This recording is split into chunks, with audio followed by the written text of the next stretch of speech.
सुत वंदन करूं और महावीर बजरंग तुम करी सारी रघुवंश की प्रभु रहे हमेशा संग। तो वृंदावन की कलिन कलिन और भंवर करे गुलजार दुल्हन प्यारी राधिका और दूल्हा नंद कुमार।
बोलिए गोविंद भगवान की।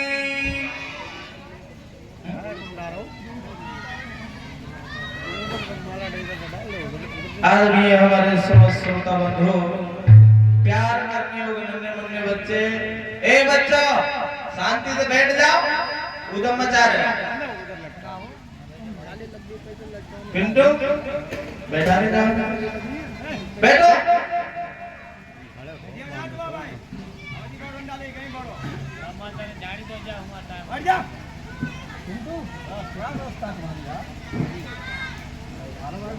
भारत भूमि पर मंदार पालन करने वाली हमारी माताएं बहनें और दूर दूर अंचल से चल के भगवान के दरबार में पधारे हुए हैं हमारे पिता समान दादा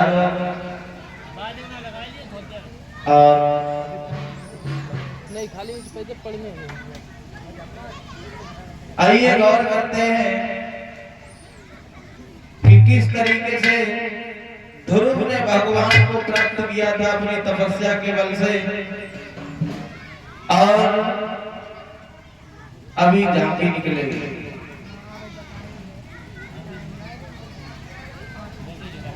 और फिर भागवत शुरू होगी। आ रही है गोल्डी शास्त्री, तो नाइट में भी कार्यक्रम होगा। तो आइए एक संकीर्तन बोल लेते हैं।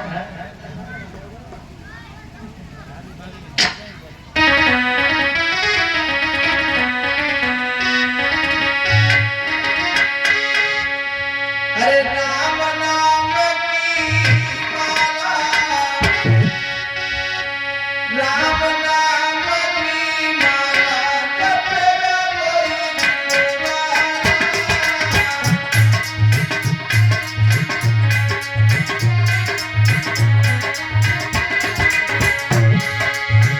प्रधान जी बोलो, राम नाम की माला जपेगा कोई दिलवाला।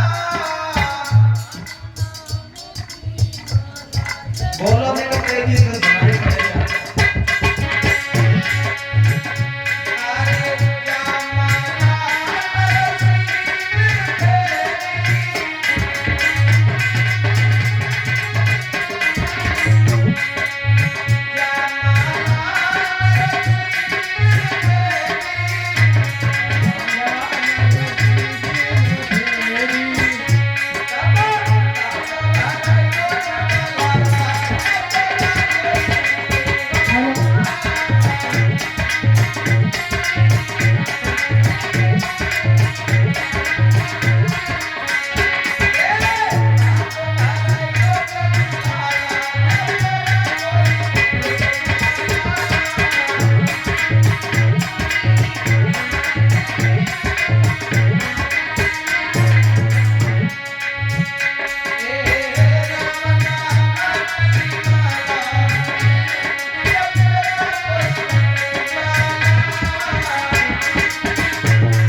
गौर करते हैं।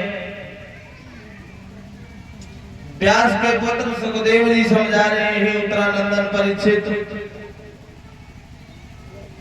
ब्रह्मा ने अपने शरीर के 2 भाग किए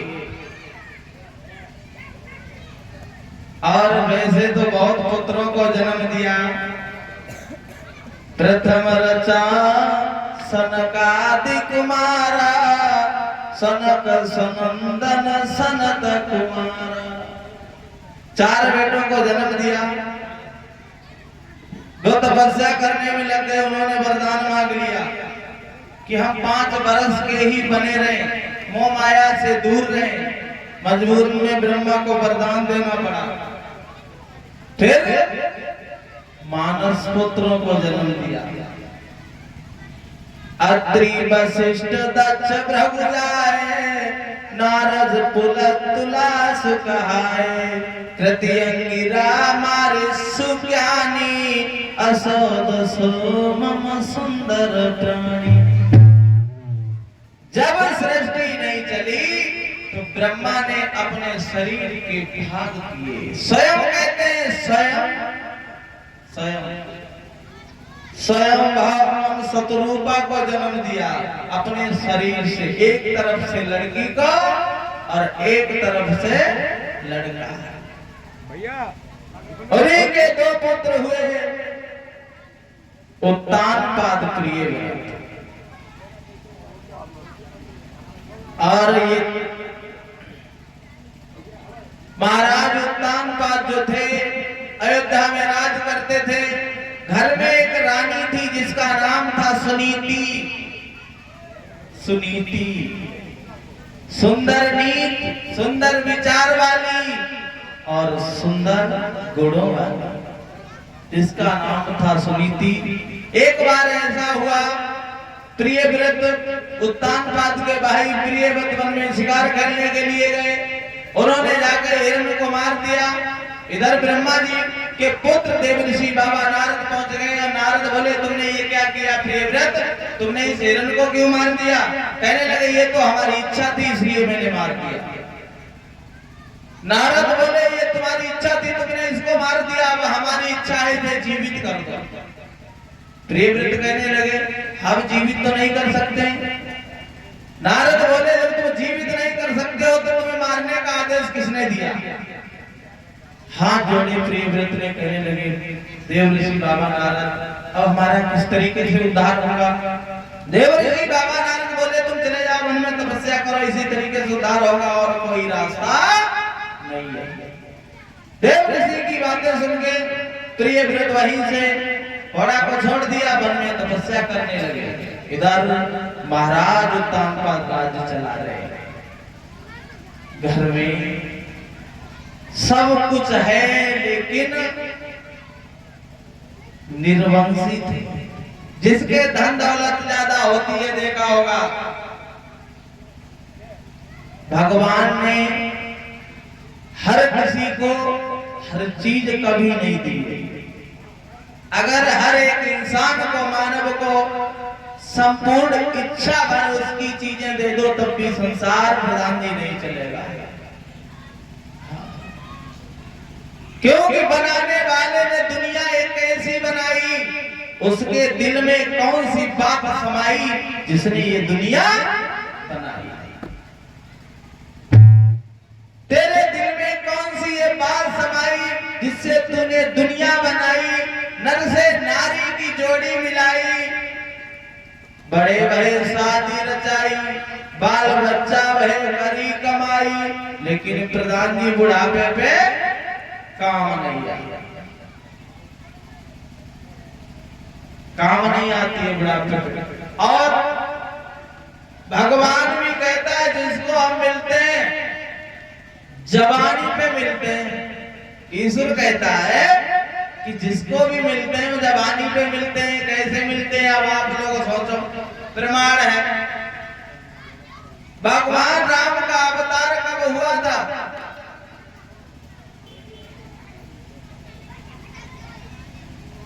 चैत में, दिन का समय था और ठीक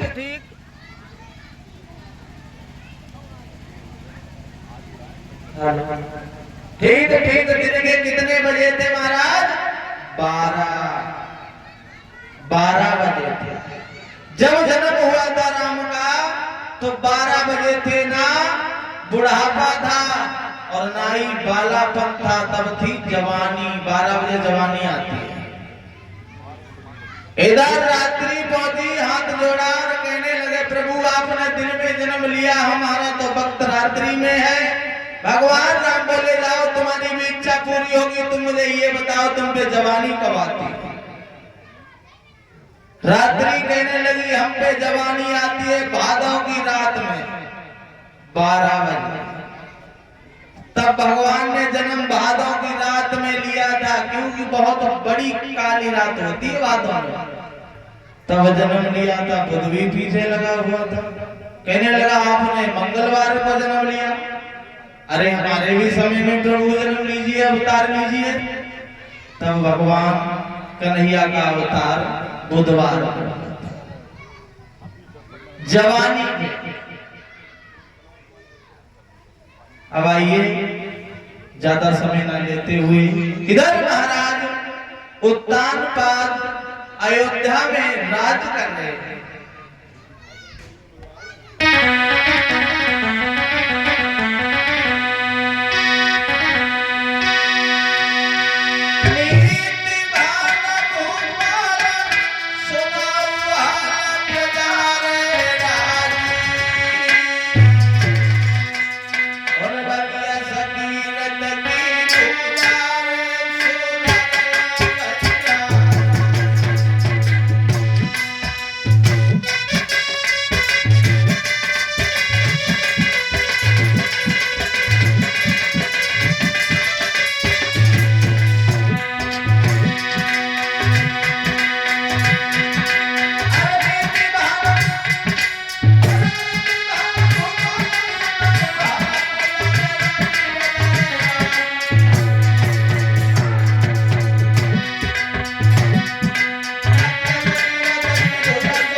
महारानी सुनीति जो है दिनचर्या से उठ करके पति के चरणों को स्पर्श करती है, उसके बाद दूसरा कोई काम करती है।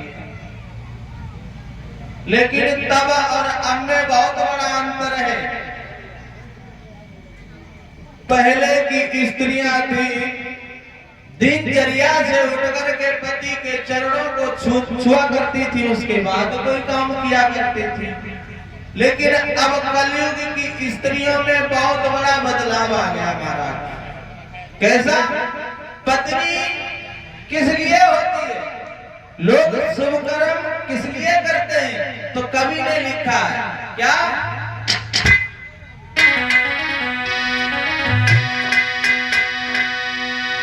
लोग करते हैं शुभ कर्म और शुभ गति के लिए।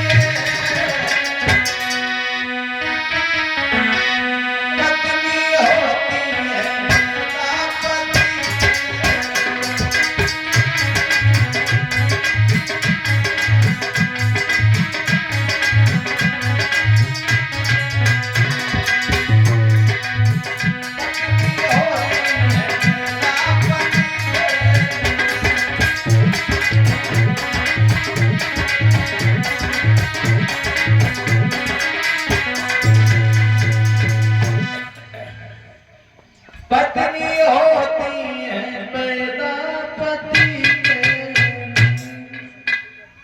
क्यों? नारी वही जो पिया मन भाए। नार वही होती है जो पिया के मन को भाती है। और कलयुग में पतिव्रता कोई नहीं है दो चार, लेकिन अब सब पेट भरता है महाराज। पिया के मन जो भाए, नारी बही होती है, पिया के मन जो भाए सुहागिन बही है, और दिल से उतर जाए अभागिन बही। जो पत्नी पिया के दिल से उतर जाती है उससे बड़ी अभागिन कोई नहीं होता।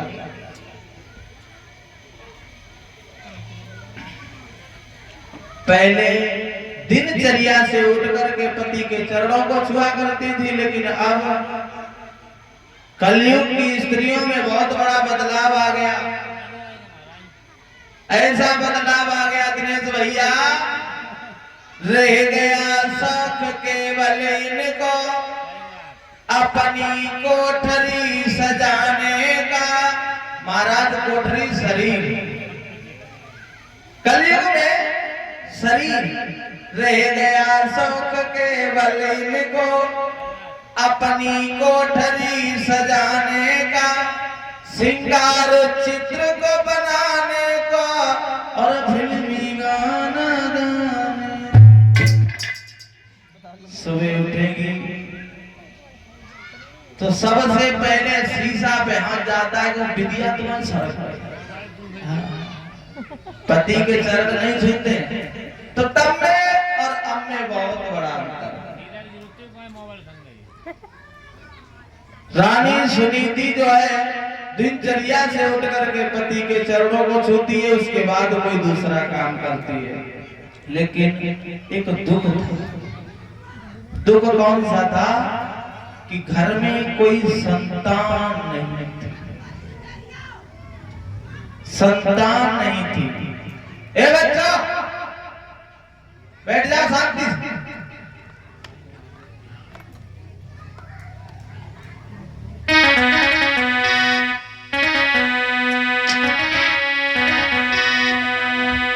महारानी सोचने लगी घर में सब कुछ हो महाराज, लेकिन जब तक एक पुत्र और बेटी नहीं है तब तक कुछ भी अच्छा नहीं होता।